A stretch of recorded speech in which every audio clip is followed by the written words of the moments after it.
Welcome back to the Fishing Doctor's Adventures. We're going fishing today. Gonna ride in with the quads and side by side. Go see if we can catch some perch. Stick around and see how we do.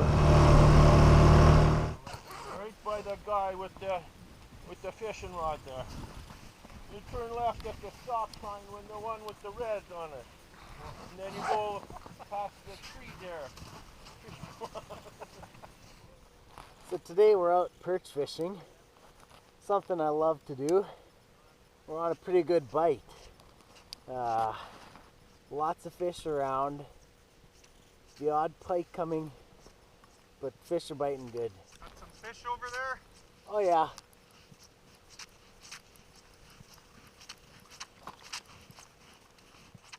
So we're on a pretty good bite.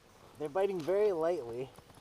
You gotta pay close attention. Either use a really light rod or a strike indicator, which might help you catch more. We have to get through some small ones, but there are some decent perch in here. We're just using a small lure, tungsten jig, because they're eating small things. We're over, 18, 20 feet of water. At this depth, they like to eat, mostly aquatic insects, mayfly, larvae, other larvae.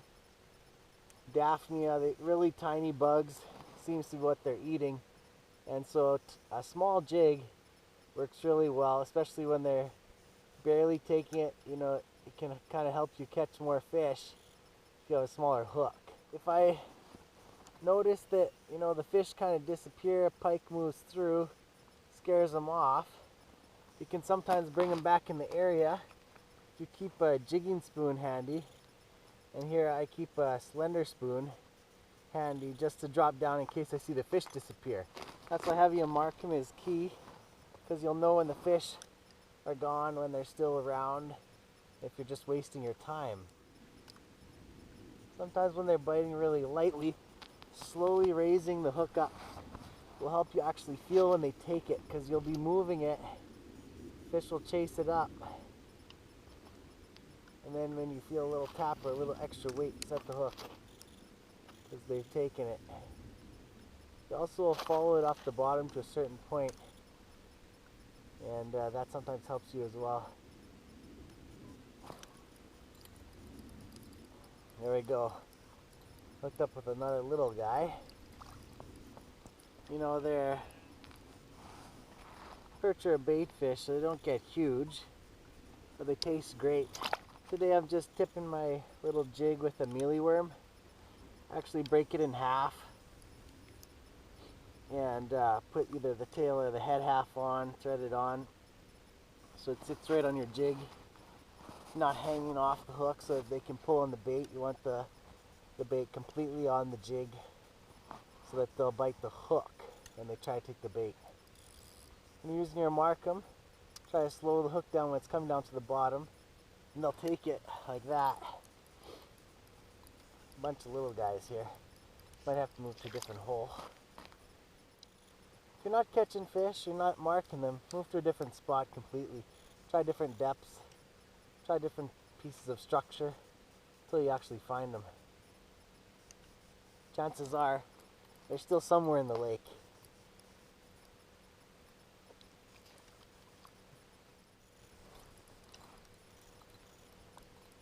Another little guy.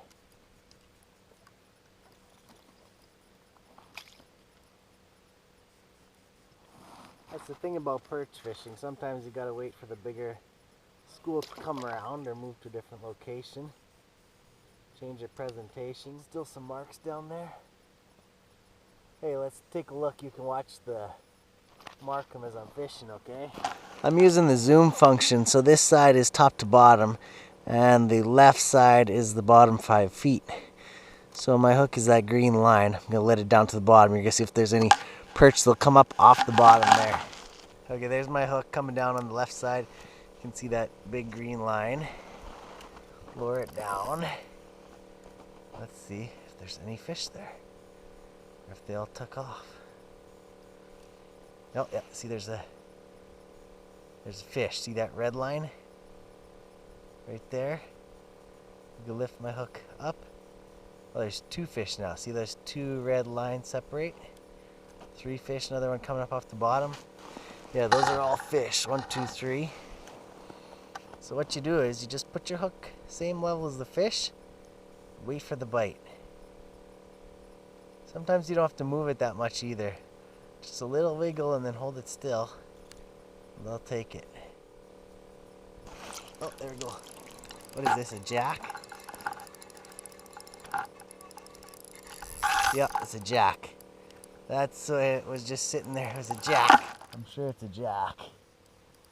He's pulling drag. Yeah, look at that.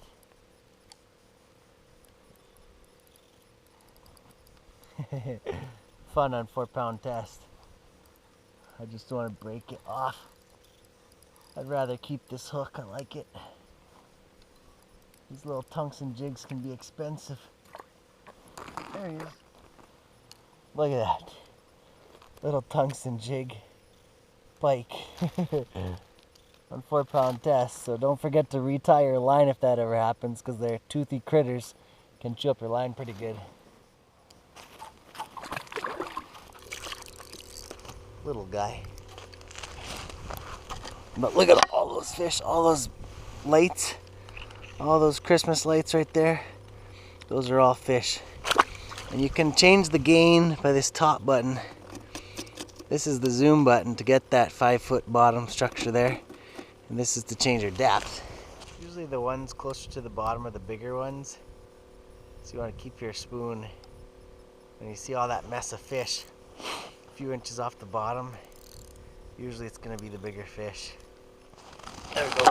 There's a nicer perch right there on the slender spoon.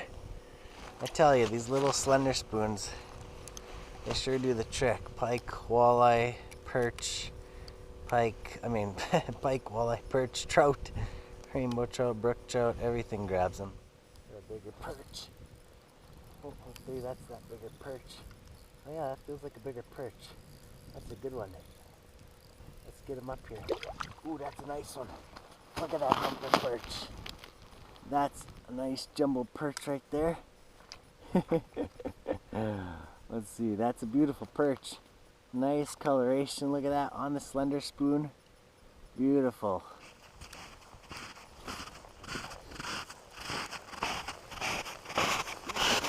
So you're using this size slender? That's a good one.